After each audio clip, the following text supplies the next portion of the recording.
சிறுகடிக்க ஆசை சிறுகில்ல அட்டுடைய எபிசோடில் நம்ம மீனாக இருந்துட்டு ரோகிணியை பற்றின விஷயத்த சொல்ல வராங்க. ஆனால் ரோகிணி அதுக்குள்ளேயே இல்லை இல்லை கிறிஷோட பாட்டி கூடிய சீக்கிரமாக வந்து கூட்டிகிட்டு போகிறேன்னு சொல்லிட்டாங்கல்ல, அவங்கள மீறி இவங்க எப்படி கிறிஷை வந்து தத்தெடுக்க முடியும்? என்னதான் அம்மா இல்லைனாலையும் அம்மாவோட ஒரே வாரிசு இவன் மட்டும்தான் இருக்கான். இவனையும் அவங்களுக்கு தத்து கொடுத்தா அவங்க என்ன பண்ணுவாங்க அப்படின்னு சொல்லிட்டு ரோகிணி வந்து அப்படியே பேச்சை மாற்றிடுறாங்க. அதுக்கு அடுத்து தான் வந்து பார்த்திங்கன்னா, மீனா ரோகிணி சொல்கிறதுலாம் உண்மையாம்மா? இதை பற்றி தான் நீ யோசிக்கிறியா அப்படின்னு சொல்லிட்டு கேட்கவும், ஆமாம் மாமா, ஏற்கனவே பாருங்கள் அருணால் இவர் அந்த மாதிரி பேச்செல்லாம் வாங்க வேண்டியதாக போயிடுச்சு.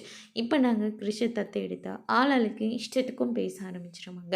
எங்களுக்குன்னு ஒரு குழந்தை வரட்டும், அதுக்கப்புறம் வேணுமானா கிருஷ நாங்கள் எங்களோடய வச்சுக்கலாமா, என்ன பண்ணலான்னு சொல்லிட்டு நான் முடிவெடுத்துக்கிறேன் மாமா. அதை இவருக்கு சொன்னாலையும் இவர் புரிஞ்சுக்கவும் மாட்டேன்றாரு.